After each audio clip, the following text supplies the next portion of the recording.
Thanks, Peter. Welcome to today's presentation. So today I'll be covering off Prime Financial Group's half-year results presentation.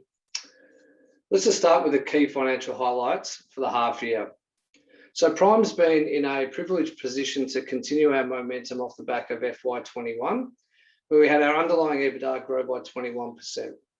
For this half, it's actually grown by 20%, so that momentum is well and truly underway.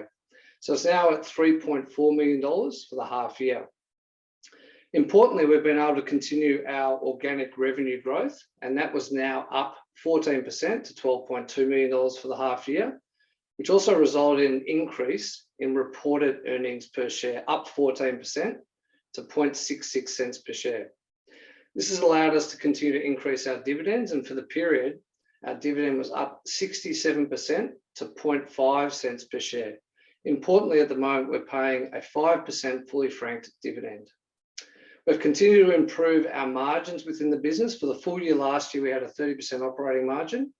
And for the half year, we've had a 28% operating margin, up 1%. Cash flow continues to improve. We've got a little bit more tied up in working capital because we're growing revenue at a faster rate than we have in the past. But we still have managed to reduce our debt by 11% for the period. And that is now at 0.9 times underlying EBITDA, so quite low.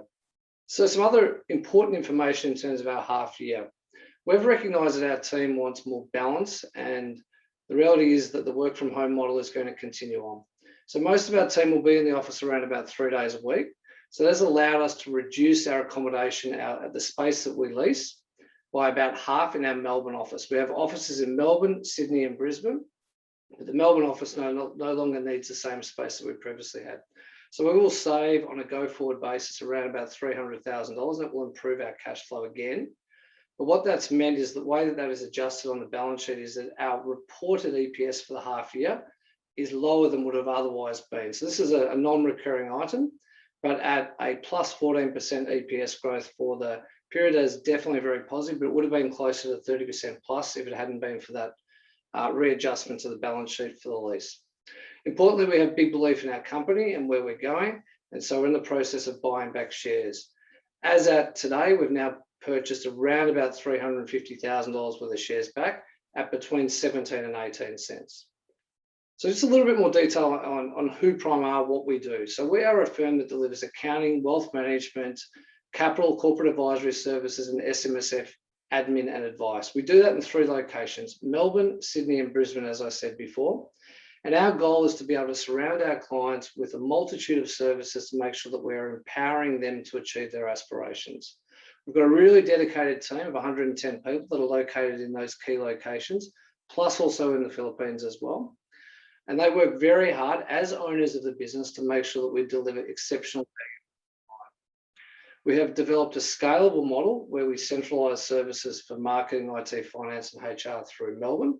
And we also do have a very scalable team in the Philippines that will assist us to build our business and increase our revenue from $24 to $26 million, which it is currently, up to $40 to $50 million over the course of the next 3 to 5 years. A little bit more detail on revenue as well, which I'll come to in a second. So this here is an important overview of how the business currently stands today. So we currently have a market capitalisation of about $35 to $40 million. We have reported EPS when you take second half of last year and first half of this year of 1.73 cents per share. We're trading at about 10 times, which is below what our peers, which are listed at the bottom of the page, are currently trading at. Importantly, as I said, we're paying a 5% fully franked dividend. But we do see that there is an opportunity for us to continue to accelerate our market cap as there is a readjustment over time to the multiple we trade on. Most of our peers listed below there are trading between 15 and 30 times earnings, and we think that we have an opportunity to continue to increase our multiple. Importantly, as I said, a key part of our business model is making sure that we have a dedicated team that own part of the future that they're helping to co-create. And that's a partnership between our team and external shareholders. And currently 44% of our business is owned by our key management and staff. I've touched on revenue already, but again, I do want to highlight that revenue is up 14%, underlying EBITDA up 20. And we've also had an improvement in our net profit after tax on a reported basis, up 21%.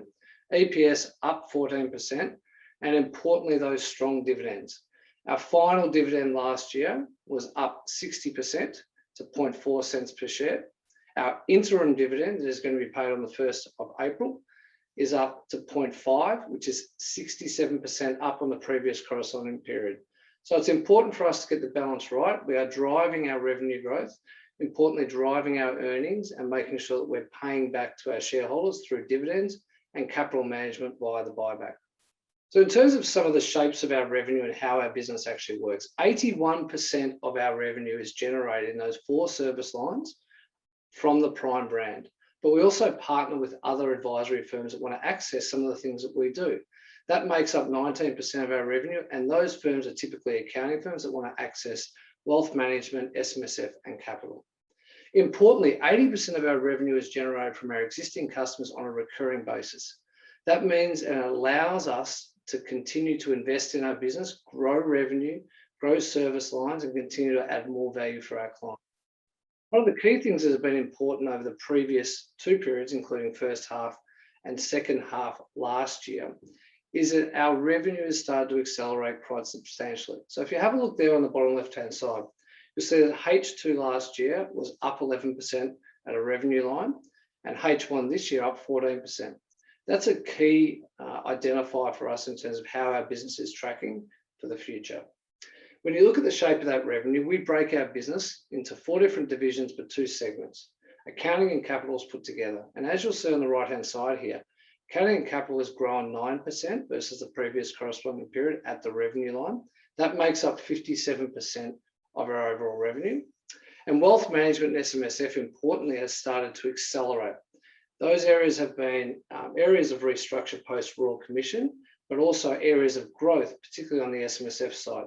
So to be up 22% versus the previous corresponding period bodes very well for the future. Again, that is 43% of our overall revenue within the business. So we have had very strong cost control over the last 3 or 4 years. It's been important for us to centralize whatever services we can, invest in our people, get additional talent on board so we could accelerate our revenue. So what you'll see here is that we've actually maintained a pretty conservative cost base. Our largest cost is our team. But if you see here at this top level, the cost structure is pretty similar to what H1 FY20 was if you take out that one-off expense, being that adjustment to the lease asset. Underlying EBITDA has continued to grow, which is a very encouraging sign. Over the last 4 corresponding periods, it's grown from 2.1 million to 3.4 million. So up over 50%, and in fact, up 20% versus H1 FY21. Margins have continued to improve on a percentage basis as well, not just obviously the underlying EBITDA. But margins have gone from 19%, top left-hand corner here, to 28% for this first half just gone. Our operating cash flow is very strong. We basically turn our profit into cash flow on a regular basis, which allows us to pay our dividends and reduce our debt. You'll see at the bottom left-hand slide here that we've managed to reduce our debt from $10.1 million, which is around about 2 times underlying EBITDA at that point in time, to 6.3 million, which is now 0.9 times underlying EBITDA. So dividends, I've touched on this quite a few times, but obviously it's important to make sure that shareholders get a capital and also an income return from our stock. The share price has moved up positively over the last 12 months, but importantly also the dividend has as well. You'll see the final dividend there in FY20, about the middle of that chart at the bottom, was 0.25 cents per share. And now we're forecasting the final dividend 2 years later to be 0.6 cents per share. So that's actually an increase on the forecast that we provided at our AGM in November. So encouraging signs. We paid about 61% on an ongoing basis with respects to our maintainable and reported earnings. There's not a lot to cover here in the balance sheet. Our biggest asset is goodwill, and we've talked a little bit about the cash flow, so I won't spend a lot of time there. I have confirmed the debt figure there at 6.3 million, so we'll move on to the next slide. Obviously, making a profit is very important, and getting dividends to our shareholders is also very important, but it's important to make sure that we're delivering value for our clients. So what you're seeing here is our Net Promoter Score, and that's our clients' willingness to promote us to friends and family. So that has actually increased by 34%, the score that we got from our clients, versus the last time when we measured it was about 18 months prior to that.